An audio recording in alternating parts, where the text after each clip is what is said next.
why you so feel so like compelling to help others, right? Yes, that was my question. Yeah, because in my life, the way how I grow up is more, not more, it's totally self-independent, self-driven. Sure. Or it's like your parents like provided you resources and then you took them to like make something of yourself. Yeah, and the entire art making process up to now, I might potentially help others, open other people's mind or something like that.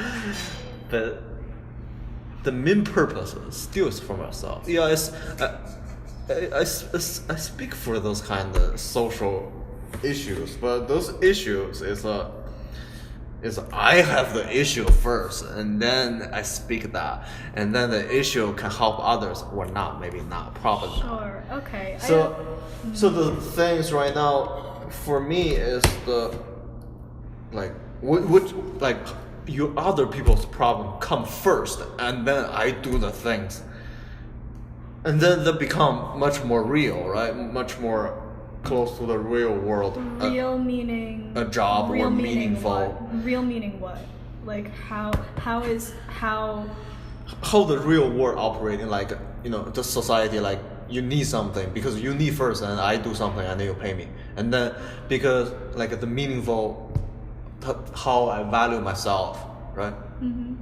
So okay, so I understand that you're trying to help people, and there's something about how you're noting how as you grew up it was a very like consumptive, let's call it that, like consumptive life where you get resources from your like family mostly, and then from yourself, and it's all directed toward your own life, and that is like a culturally shaped set of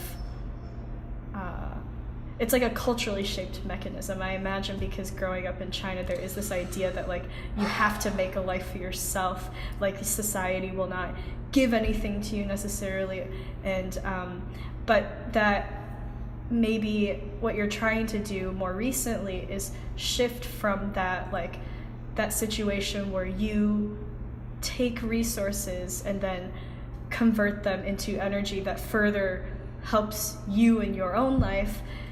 You're trying to shift that to a model where you share things with another person or with other people, which is more like how you define a relationship. Like in the most simple terms, it's based on a principle of like reciprocity, which means that like I give you something, you give me something, I give you something, you give me something, and that's how human trust is developed. I trust that like later when inevitably I will need something, then I can count on you to provide those things, and that's why I feel like close to you, or that's why I feel like love for you. That's how like how things are.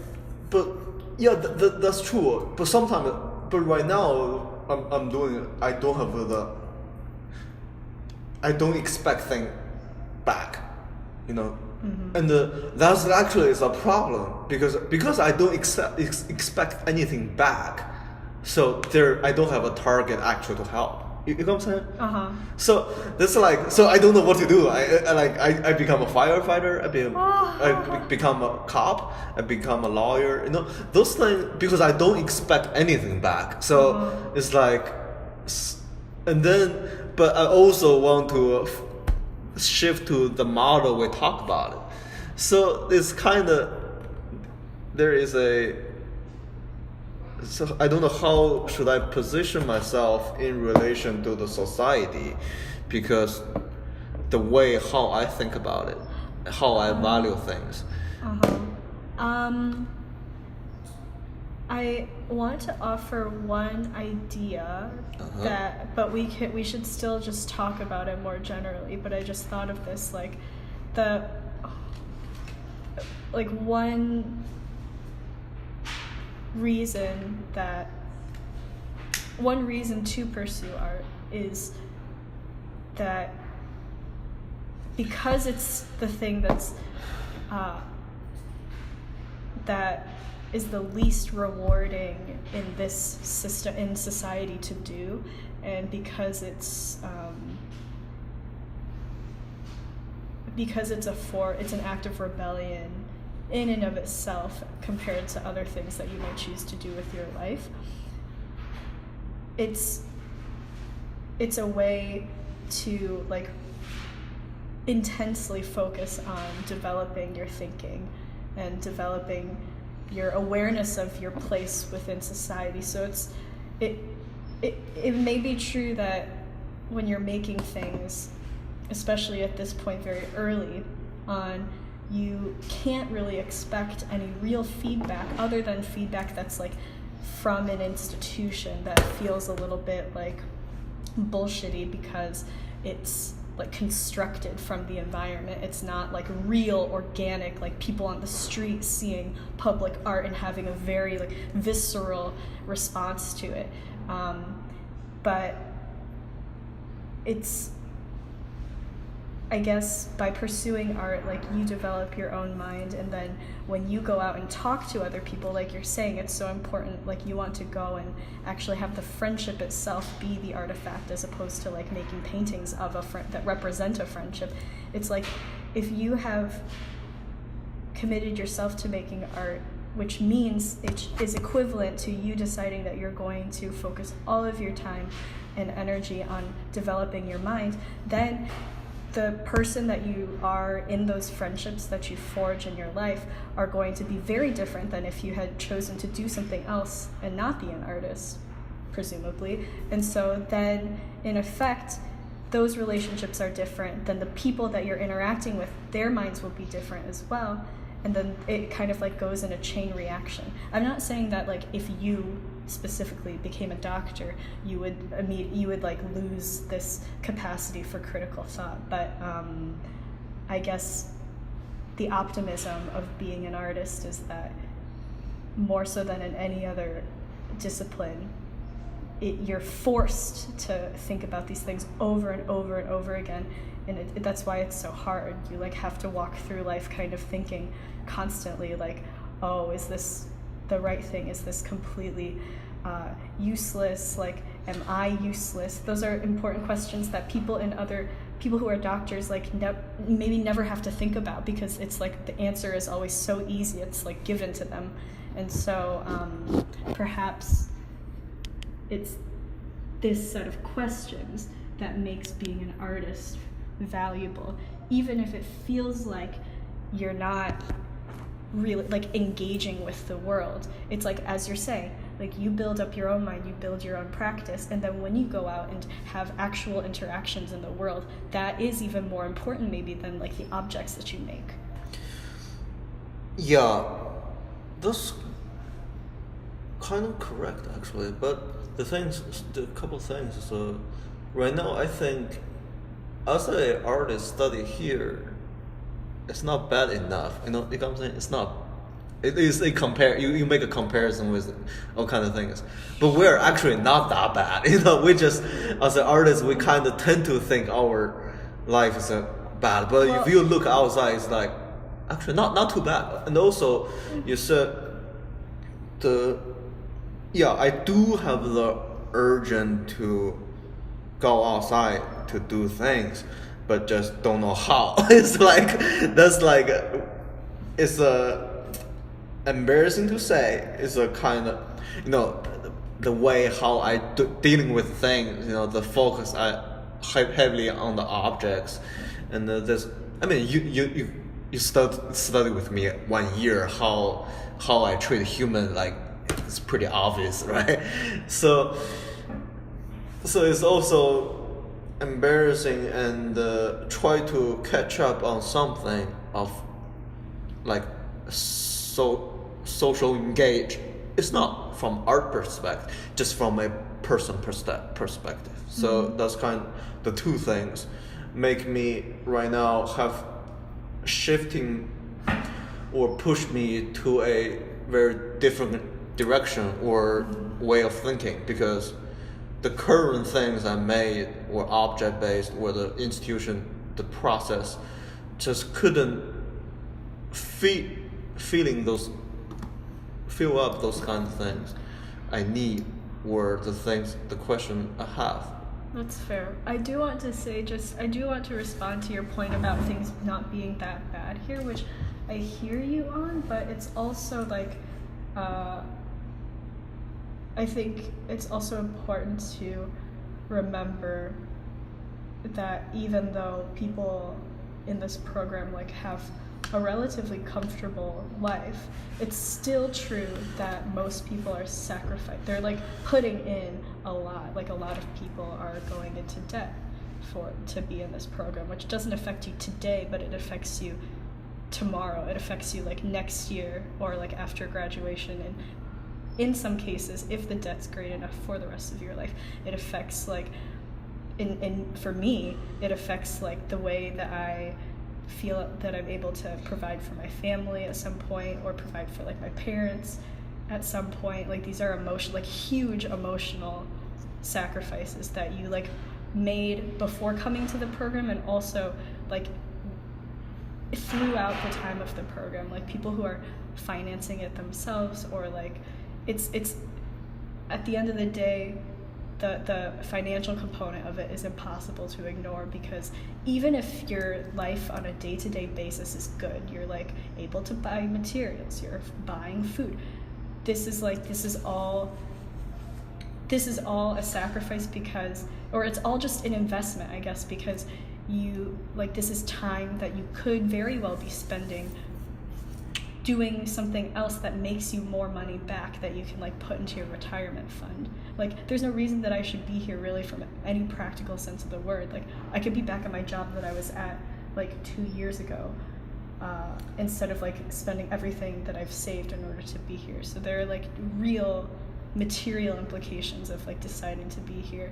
And so I don't think it's completely valid to say that just because here there aren't like people starving and things, it's like not hard enough or not bad enough. Yeah, I see what you're saying. Is like everyone's life is hard basically, and in different perspective or different level, right? But back to me as an individual, from my perspective, maybe I think I'm a little bit too enjoy making all the bullshit for a couple of years maybe, and then just think I'm just like you said, artist on top of others, and developing my own mind, all that kind of things. I feel the need to actually giving back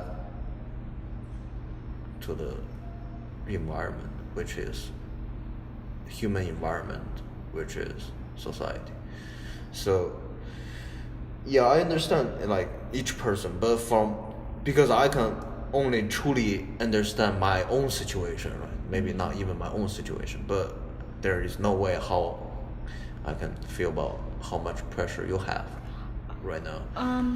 But I guess what I would also say is like, in your work, okay, like isn't it possible for you to like continue making art and have the questions that you're asking there and the discoveries that you're making there exist alongside also discoveries and things that you do as a person, as Huang, outside of the studio, like outside of you being an artist?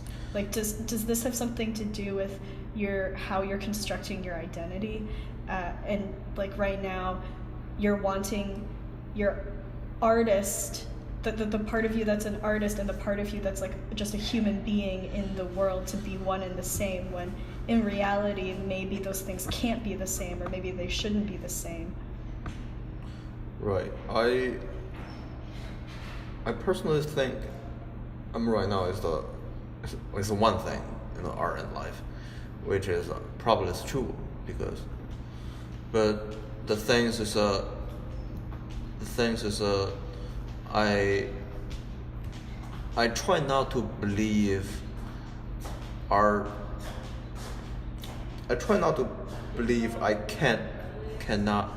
or I should separate those things, because I think I benefit from the art and life being one thing. Why? Because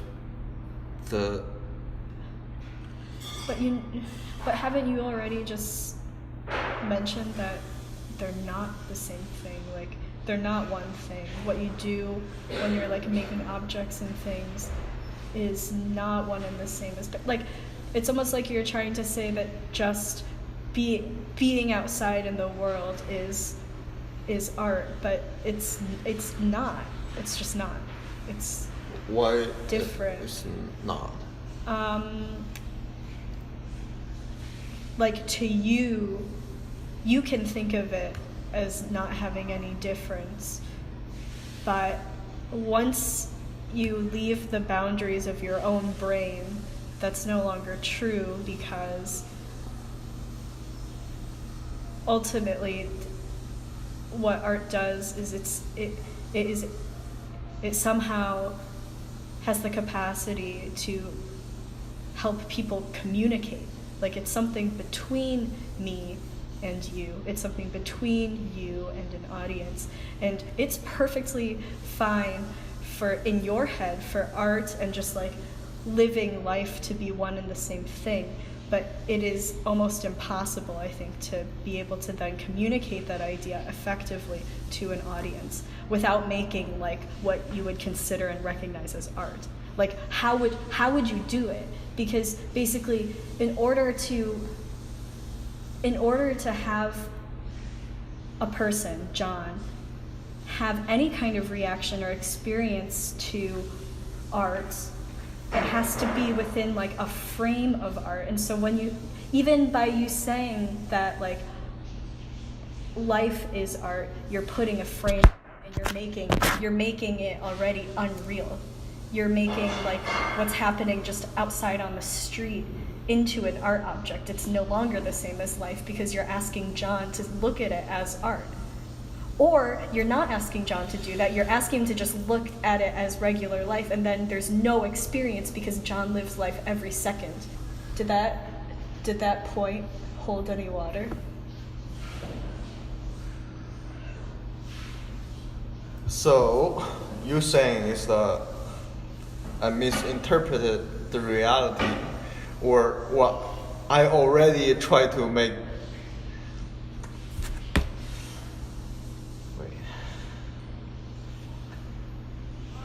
I'm not saying you're misinterpreting. I'm just like expressing some doubt. I see what you're saying, because it cannot be the same because the way I'm thinking about it, I already make one thing to another. Just right now, the thing I made is like not physical thing. It's much more. It's a super, like. Right, like what you're describing is basically like. It is the ready-made human idea, but it's basically like you are a human that lives a totally regular human life and makes no art and doesn't think about art at all, just like lives life very organically, and then I am like a godlike figure. I like am watching you in some kind of like computer game or simulation of real life, and I am able to see that this life is art, but you, as the person who's living it, have no idea. That's like what you're asking of people. That's like what you're asking for art to be, where art and life are the same, where you can look at all of life as some kind of art piece, but not be aware that you're doing that, which is absurd, actually. But yeah,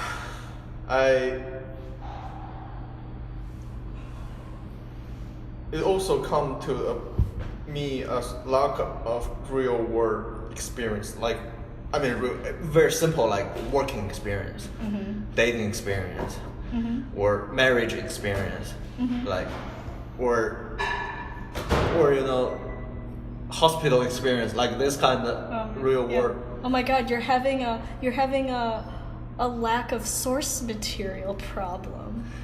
It's a, you know, so I couldn't quite pin down. I feel like the things you said is right, but unless I experience certain things, I can actually prove that. Not like prove things like write a paper or something, just for myself to believe that it is meaningful or not, is this art or not. I still will have the struggle. And I'm pretty sure when I experience more, if I got married, there have another thing I want to prove. So that's why I stay alive. I write it there. So it's like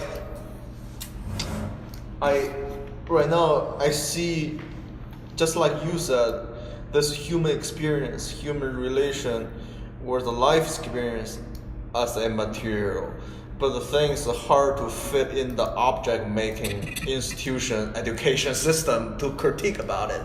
So this is like so right now it seems like I have no productivity right now, so I couldn't show anything, and that's the things become.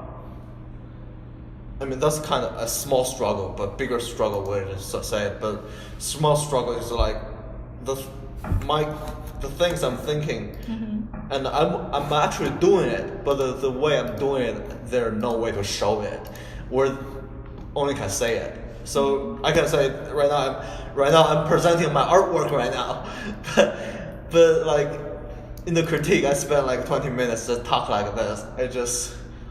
I never try it, but I might try it. I guess it's this the little bit just stressful when you move away from object-based making, and then to become like this, it's just difficult to face. Okay.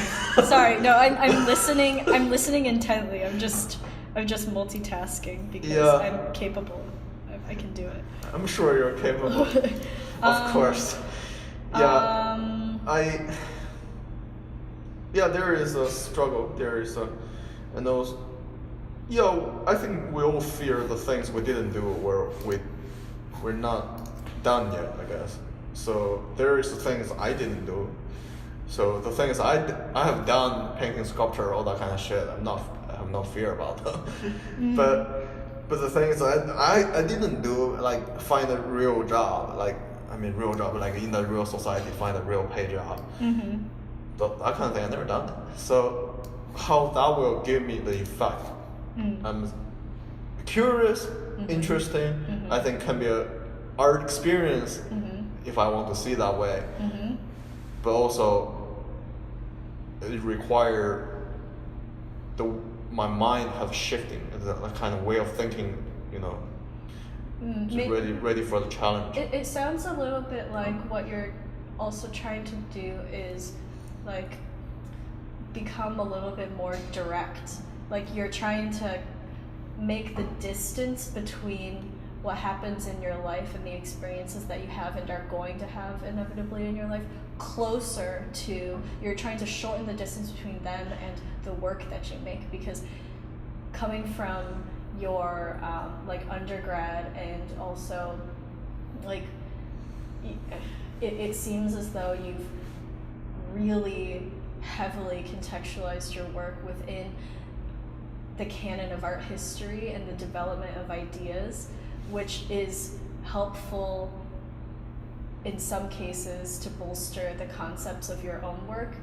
But I think where the risk of it is that it abstracts your work from your life. So instead of having this experience like that, like Christina has, where she like takes what is happening to her in her life and she like makes that's like direct source material for her work. So like her work and her life are extremely close. It's like your work, it's definitely connected to your life, but it's connected through many like cerebral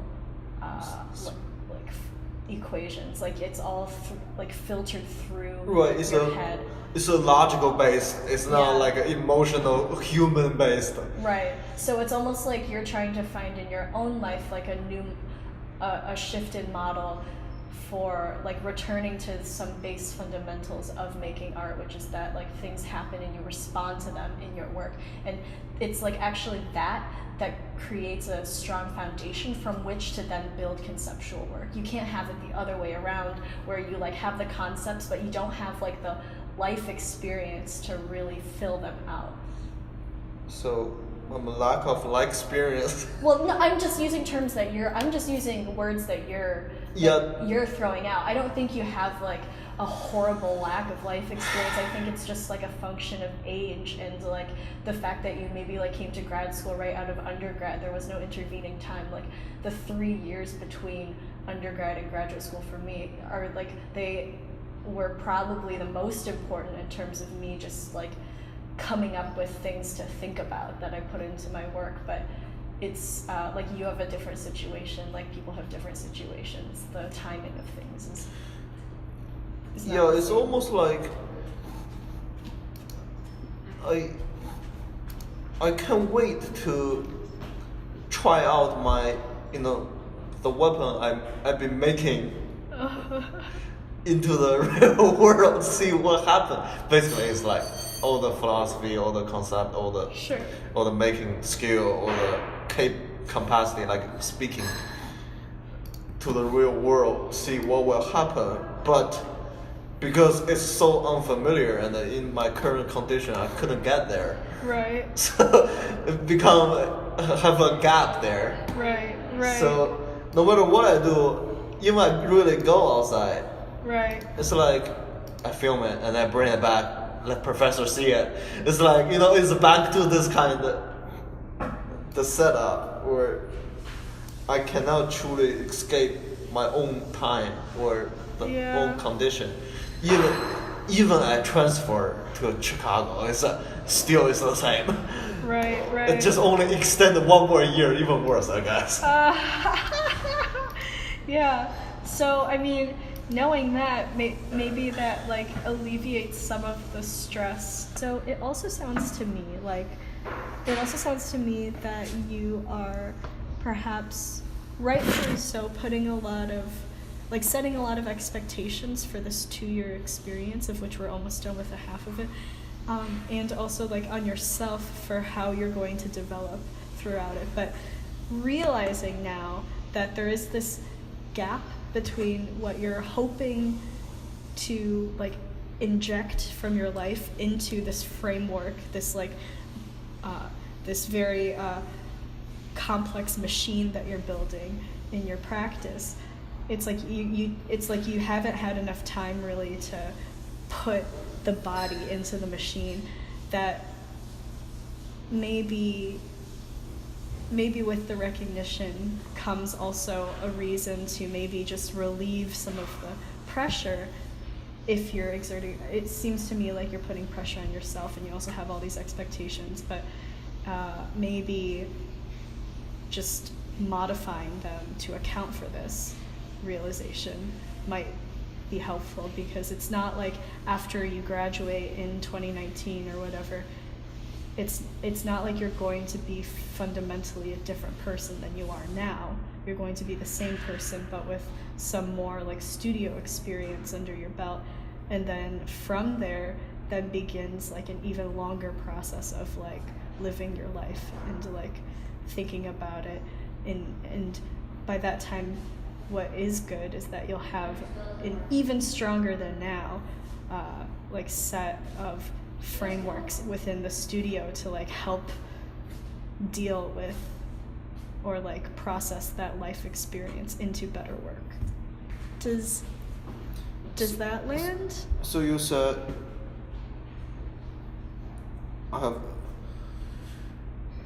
an unrealistic expectation. No, maybe. Yeah. Well, I'm not really sure what your expectations are. But I want to save the world, but I don't know what to save. Basically, that's very simple, right? Yeah. Just I want to save the world. I don't know how to save and which thing I want to save, and but in general I want to save it. So yeah, it makes sense, and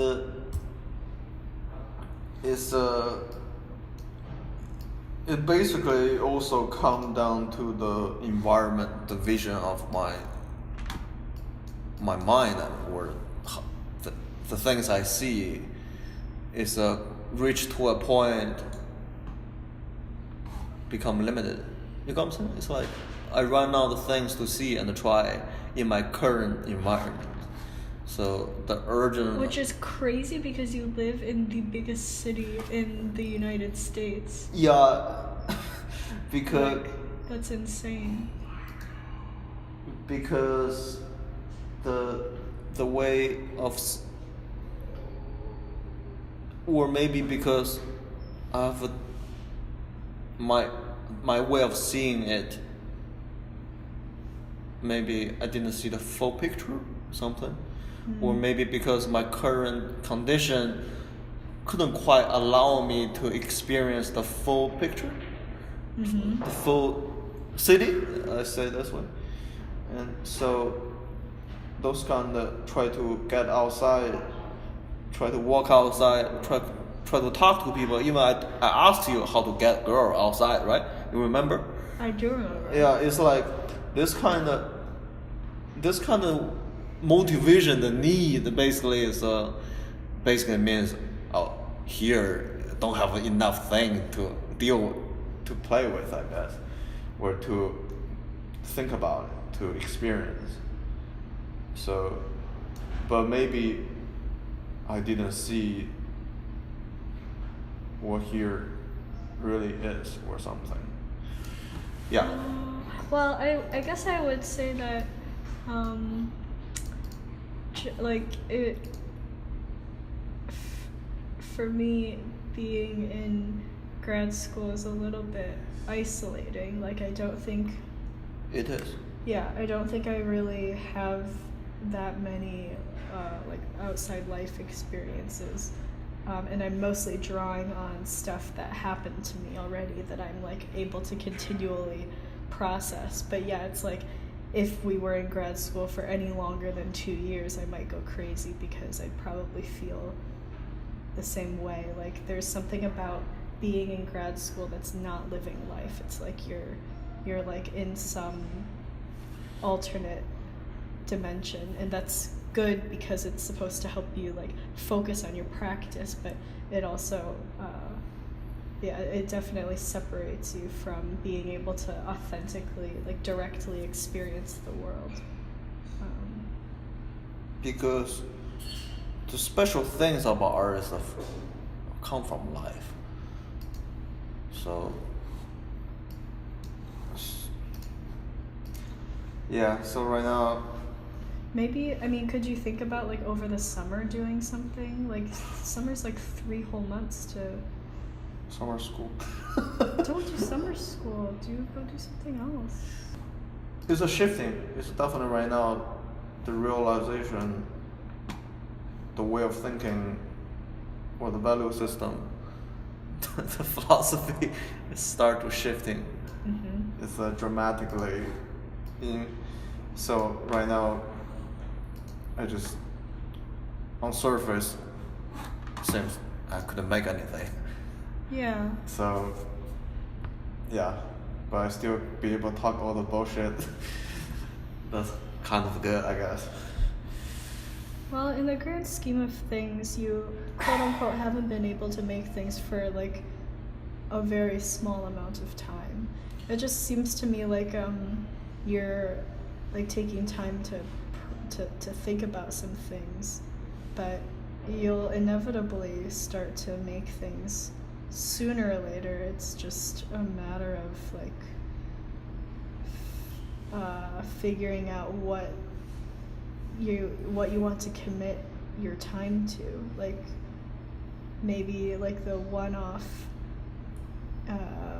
like accidents or the like ready-made installations, like those things are no longer quite capturing your interest. You're right. And maybe it's something completely opposite that you're going to move to as a reaction to that. It seems like it's already happening, but it's, I guess, yeah, especially if it's a relatively new development, not just in your practice, but in your life, to think about things this way, it makes sense that it would take a while for the form to make itself clear, or for like the form to announce itself as compelling. Like, you don't know because you haven't done it yet, really. And this is also territory where it's not written into art history. It's like you don't know. They didn't write what came after, like, post-minimalism. It's because we're like living in that moment, like right now. So it's also like you don't have any historical precedent, which means that you're like, maybe this is like the most important work because you're no longer able to so easily just be like, oh, who came after this artist? What movement came after this? That's where my thoughts might naturally evolve, which none of that is really totally independent thinking.